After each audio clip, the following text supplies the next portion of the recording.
Halo, Assalamualaikum warahmatullahi wabarakatuh. Selamat pagi semuanya. Apa kabar, nak? Ketemu lagi sama Miss Riri. Nah, kita hari ini masuk subtema 2 ya. Masih pembelajaran tentang hewan dan sekitarku di tema 6 ya. Tematik kelas 2, tema 6 ya. Merawat hewan dan tumbuhan. Oke, sebelum kita masuk ke pembelajaran, kita ngapain dulu? Hayo, iya, berdoa dulu ya. Bu Guru pimpin. 1, 2, 3. Berdoa dimulai.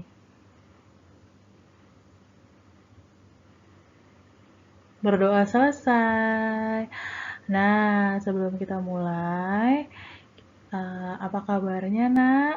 Lagi Bu Guru nanyain kabar lagi ya. Semoga sehat semua ya. Dan apabila ada yang sakit, kita doakan semoga semuanya sehat ya. Yang cepat sembuh, yang sakit. Semangat semua ya. Nanti kita ketemu di video call atau Google Meet ya. Oke? Oke, kita masuk ke pembelajaran 1 ya. Nah, di sini ada gambarnya. Kita baca dulu bareng-bareng ya. Lani, anak yang rajin. Lani rajin merawat ayam dan kelincinya. Ia membersihkan kandang ayam dan kelincinya dengan teratur. Nah, kalian lihat di sini gambarnya Lani sedang memberikan makan kelinci, ada yang sedang membersihkan kotorannya, ada kandang ayam, ada kandang kelincinya, ada makanannya ya. Nah, dari gambar ini coba kita lihat selanjutnya. Nah, ada pertanyaan nih. Kita baca dulu ya. Mengapa Lani harus rajin merawat ayam dan kelincinya? Nah, sebelum tahu jawabannya pasti kamu udah tahu. Kenapa sih Lani harus rajin merawat ayam dan kelincinya? Ayo, pasti kamu udah punya jawabannya. Kita lihat jawabannya sama atau enggak ya. Nah, di sini jawabannya. Supaya ayam dan kelinci Lani sehat, bertambah besar, dan berkembang biak. Jadi, kalau kamu memelihara hewan, kamu bertanggung jawab ya. Jangan kamu awalnya aja tuh, misalnya punya ayam kecil atau punya kucing. Awalnya aja seneng main, ntar lama-lama nggak diurusin, nggak dikasih makan, nggak dimandiin gitu. Nggak boleh seperti itu ya, jadi harus dirawat dengan sebaik-baiknya. Oke? Ternyata Lani mempunyai beberapa peliharaan ayam yang mempunyai gerakan tertentu. Coba kita lihat gerakan ayam ketika makan. Nih, gerakannya ada banyak tuh. Kamu sudah pernah lihat dong. Ketika ayam sedang makan, yang pertama apa? Gerakan ayam mematuk makanan. Jadi dia membungkuk ya. Yang kedua, gerakan ayam menggerakkan sayap. Jadi ayam ini sebenarnya punya sayap, tapi dia tidak bisa terbang, nak. Gitu ya.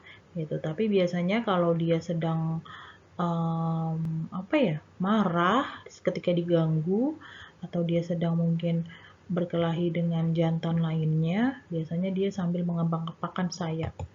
Yang kedua, gerakan ayam menggerakkan kakinya. Nah, di sini ya. Jadi ini beberapa contoh gerakan ayam ketika makan. Ada 3 gerakan, oke?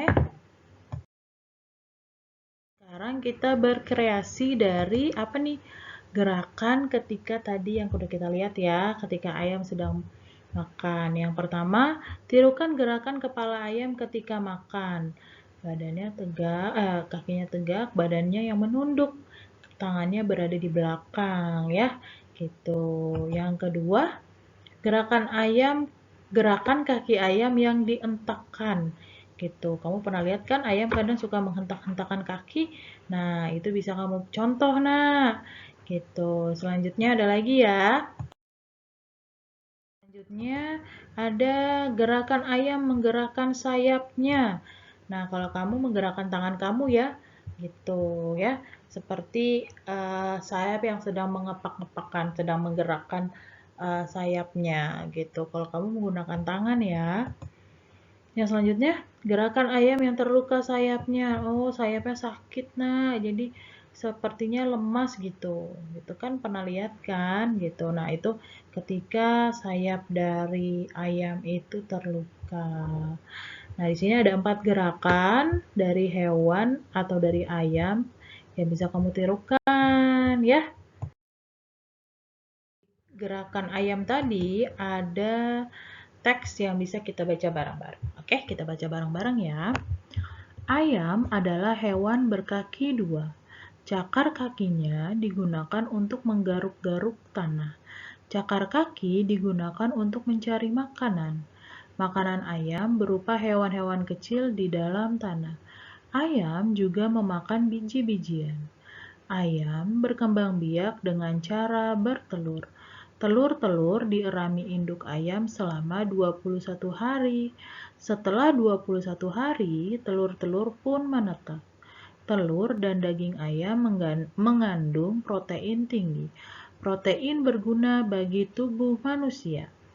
Nah, siapa di sini yang punya peliharaan ayam? Nah, kalau punya peliharaan ayam, biasanya kalau yang ada jantan dan betina, betinanya nanti menetas. Nah, jadi setelah telurnya menetas tidak langsung tidak langsung tidak langsung menjadi anak ayam, tapi harus dierami dulu selama 21 hari. Jadi selama 21 hari telur itu dihangatkan sama induknya, baru setelah 21 hari telurnya menetas menjadi anak ayam. Nah, kalau selama menetas itu induk ayamnya makan nggak bubur? Tetap makan, jadi dia bolak-balik. Nah, nanti makan, nanti balik lagi, mengerami lagi, nanti makan lagi, mengerami lagi, seperti itu ya. Gitu. Berarti kalau kamu misalnya doyan telur, biasanya telurnya diapain nih? Ada yang telur mata sapi, ada yang didadar, ada yang direbus ya.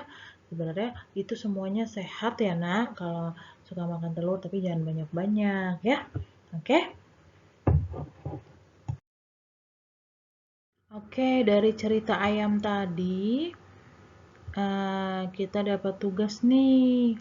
Bagaimana sih atau apa sih alat timbangan untuk mengukur berat dari telur yang sudah menetas itu gitu nih. Temukan alat timbangan yang cocok untuk benda-benda berikut. Nah, ini timbangannya ada 3, 1, 2, 3. Yang ini timbangan pasar atau timbangan kodok. Yang ini kita sebut timbangan kue. Yang ini kita sebut timbangan duduk. Nah, tapi bukan berarti kamu duduk di sini ya, gitu ya. Biasanya kalau timbangan yang duduk ini digunakan untuk benda-benda yang lebih berat. Misalnya beras 1 karung gitu kan, nggak mungkin kan pakai timbangan kodok atau timbangan kue. Jadi biasanya menggunakan timbangan duduk seperti ini. Misalnya beras 1 karung, terigu 1 karung, seperti itu ya.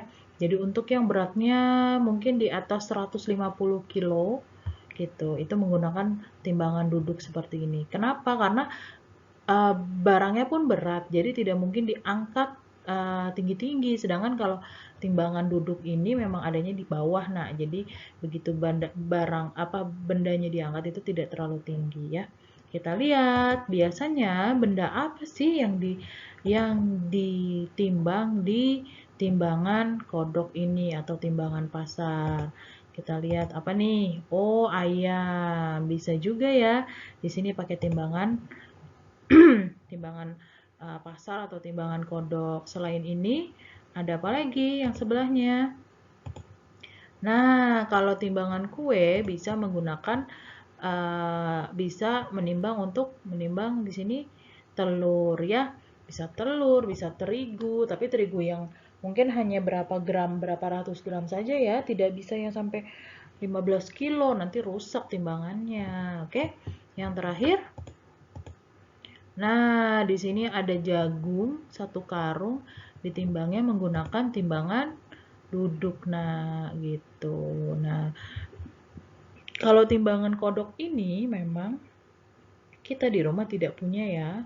Rata-rata yang punya timbangan ini itu penjual-penjual yang ada di pasar tradisional masih menggunakan timbangan ini gitu. Dan di sini ukurannya itu ada 1 kilo, 1 kilo. Nah, barangnya ditaruh di sini ya. Bu Guru, telur bisa nggak dipakai timbangan kodok ini? Bisa.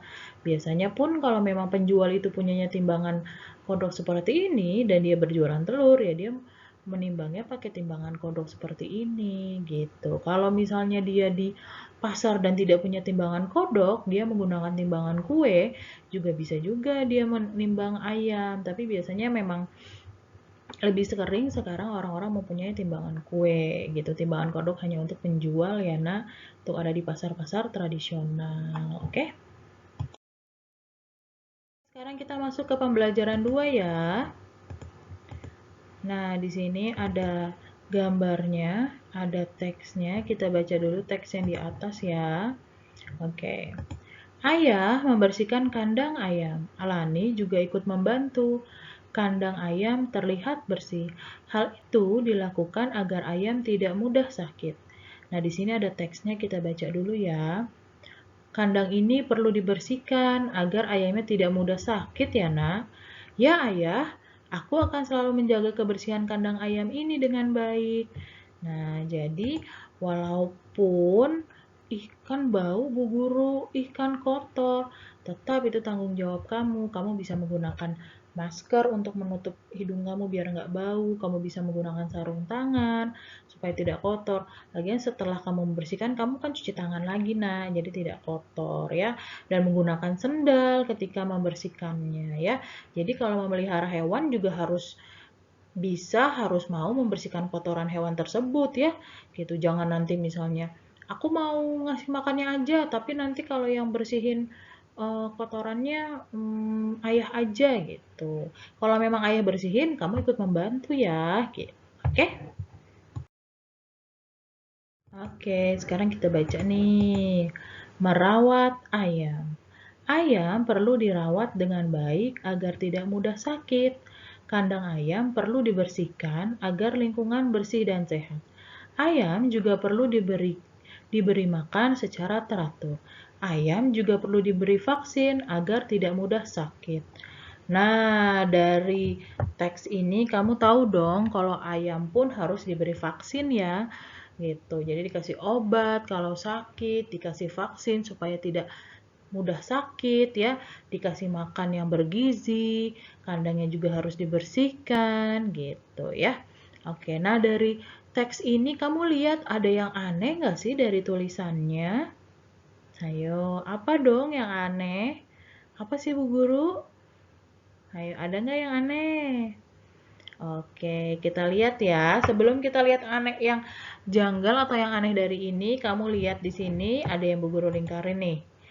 Bu Guru kotakin di sini. Nah, di sini ada huruf-huruf kapital di awal kalimat. Sudah benar belum ya? Iya, pintar. Sudah benar ya. Ada huruf kapital di awal kalimat. Jangan lupa ya. Gitu. Jadi kalau misalnya kamu ada latihan nih sama Bu Guru aku jawabannya benar semua loh. Tapi kok nilai aku cuma 80 atau nilai aku 90? Bisa jadi karena kamu menulis jawabannya di awal kalimat kamu tidak menggunakan huruf kapital gitu. Atau misalnya di akhir kalimat kamu tidak ada tanda titik. Jadi harus lebih teliti ya, Nak. Gitu. Seperti contoh selanjutnya nih. Apa sih yang aneh dari tulisan ini? Nah, Bu Guru kasih tahu nih yang Bu Guru lingkarin. Tuh, aneh nggak ya? Iya nih, masa huruf tulisan ayam di sini hurufnya besar sih Bu Guru? Kok ada huruf kapital di tengah-tengah? Terus kok di sini di awal kalimat tidak ada huruf kapital Bu Guru? Ini juga Bu Guru. Kok di tengah-tengah kalimat ada huruf kapital? Benar tidak? Tidak ya. Nah, di sini salah satu contoh penulisan huruf kapital yang salah gitu. Misalnya kamu nulis huruf M, tapinya M besar, tapi naruhnya di tengah. Nah, itu biasanya Bu Guru kurangi nilainya. Begitupun kalau di awal kalimat kamu nulis tidak ada huruf kapital, itu juga Bu Guru kurangi nilainya, jadi harus lebih teliti. Kenapa sih Bu Guru salah satu huruf aja aku kurangi nilainya gitu? Karena memang bahasa Indonesia seperti itu, Nak. Harus teliti. Supaya apa? Supaya kamu sampai nanti sudah besar, kamu SMP, SMA, kamu sudah terbiasa bahwa huruf kapital itu di awal kalimat dan untuk nama orang, untuk nama jalan, untuk nama pahlawan, nama hari, nama bulan gitu. Jadi kamu sudah terbiasa. Nanti kalau misalnya kamu SMP, SMA, dan kuliah mau bikin laporan, penelitian, skripsi, itu masih jauh ya, tapi ini Bu Guru hanya kasih gambaran. Kamu sudah terbiasa, oh aku udah tahu nih nulis huruf besar apa huruf kapital di awal kalimat, nama orang, hari, tanggal, pahlawan, nama jalan, seperti itu. Jadi kamu tidak akan disalahin lagi tulisan kamu, ya. Oke. Oke, kita lanjut sayang. Kita baca dulu ya. Lani memiliki kebiasaan-kebiasaan yang harus dilakukan ketika memelihara hewan peliharaannya. Kita memiliki kebiasaan yang harus dilakukan dalam kehidupan sehari-hari. Kebiasaan itu apa sih? Kebiasaan itu sesuatu yang kamu lakukan berulang-ulang. Contohnya, makan. Misalnya terus lagi membersihkan tempat tidur ketika bangun tidur. Terus menaruh sepatu di tempatnya. Gitu. Mencuci piring setelah makan. Gitu. Itu termasuk kebiasaan-kebiasaan baik yang kamu lakukan di rumah. Gitu ya. Oke, selanjutnya. Sebagai pelajar, kita memiliki tugas belajar. Kita berangkat ke sekolah untuk belajar di sekolah. Kita tidak boleh terlambat tiba di sekolah. Tiba di sekolah, kita memberi salam kepada guru. Sebelum mulai pelajaran, kita berdoa kepada Tuhan. Ketika mengikuti pelajaran, kita harus mematuhi tata tertib. Nah, kalau ini termasuk kebiasaan atau hal-hal yang biasa kamu lakukan di sekolah gitu ya. Jadi tidak datang tepat waktu itu juga termasuk kebiasaan baik yang harus kamu lakukan ya, Nak. Oke? Misalnya, memperhatikan petunjuk guru. Selain itu, kita juga harus menyelesaikan tugas dari guru. Tugas di sekolah bermacam-macam. Ada tugas berdiskusi tentang materi pelajaran, ada tugas membaca dan menulis. Tuh ya. Nah, sekarang kita cari tahu yuk, kita tuliskan tata tertib apa aja yang ada ketika mengikuti pelajaran. Oke. Ayo tuliskan tata tertib yang harus dipatuhi ketika mengikuti pelajaran. Kelompokkan hal-hal yang boleh dilakukan ketika mengikuti pelajaran. Kelompokkan hal-hal yang tidak boleh dilakukan ketika mengikuti pelajaran. Hal-hal yang boleh aku lakukan ketika mengikuti pelajaran. Apa ayo? Mengikuti pelajaran dengan tertib, mengerjakan tugas dengan baik, memperhatikan penjelasan guru. Benar kan? Aku boleh melakukan hal-hal tersebut karena hal-hal tersebut dapat membuat suasana belajar di kelas menjadi nyaman. Iya, kalau misalnya temennya ada yang tiba-tiba mengobrol, kan mengganggu teman lain yang sedang konsentrasi belajar ya. Jadi tidak boleh seperti itu. Hal-hal yang tidak boleh aku lakukan ketika mengikuti pelajaran adalah membuat kegaduhan di kelas, tidak memperhatikan penjelasan guru, mengganggu teman yang belajar. Nah, di sini membuat kegaduhan termasuk mengganggu teman yang belajar itu tidak boleh dilakukan di sekolah, di kelas ya, ketika sedang mengikuti pelajaran. Oke? Kenapa aku tidak boleh melakukan hal itu? Karena hal itu dapat mengganggu kelancaran dalam belajar di kelas. Gitu. Kalau misalnya Bu Guru lagi nerangin, terus ada yang bercanda atau ada yang ngobrol, pasti berhenti. kan? Nah, setelah itu kita lanjut lagi, konsentrasinya sudah hilang. Ya, tadi aku sudah sampai mana ya? Atau Bu Guru sudah sampai mana ya menerangkannya? Aku tadi lupa tuh Bu Guru menerangkan yang mana. Itu jangan sampai seperti itu ya, Nak. Tuh, jadi ketika dalam kelas kita harus menghargai juga temannya. Kita tidak boleh mengganggu kelas yang sedang belajar gitu. Kalau memang kamu ingin bertanya, itu nanti setelah Bu Guru menjelaskan pasti ada waktunya boleh kalian bertanya. Ketika kalau kamu misalnya tidak mengerti pelajarannya atau belum mengerti pelajaran tersebut, kamu bisa bertanya ya. Jangan ketika Bu Guru sedang menerangkan, kamu mengganggu, misalnya bercanda atau misalnya mau memberikan pertanyaan gitu. Nanti ada waktunya ketika kamu mengajukan pertanyaan ya. Oke, sudah di penghujung pembelajaran ya. Sebelum kita sudahi, Bu Guru mau review dulu nih. Tadi kita belajar apa aja? Masih ingat nggak? Ayo sebutkan, apa? Iya, tadi kita belajar tentang merawat hewan, bagaimana cara merawat hewan, memeliharanya, gitu ya. Harus dibersihkan kandangnya, diberi makan, dikasih vitamin, ya. Terus apa lagi? Menirukan gerak menirukan gerak ayam ketika makan. Terus apa lagi, Nak? Menentukan huruf kapital yang benar ya. Ada di mana huruf kapital biasanya? Di awal kalimat, nama orang, apalagi? Nama jalan, nama hari, dan bulan. Terus apalagi, Nak?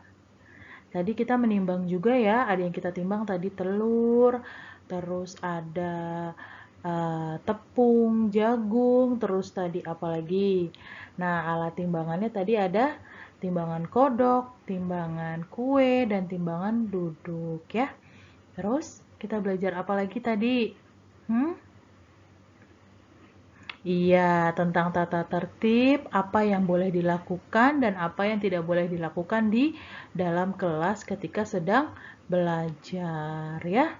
Gitu. Jadi walaupun kita tidak belajar di kelas, kita juga harus tahu nih tata tertib apa yang harus dilakukan ketika sedang belajar di dalam kelas. Oke? Nah, segitu dulu. Kita lanjut atau kita ketemu lagi di pembelajaran selanjutnya. Terima kasih. Wassalamualaikum warahmatullahi wabarakatuh. Goodbye.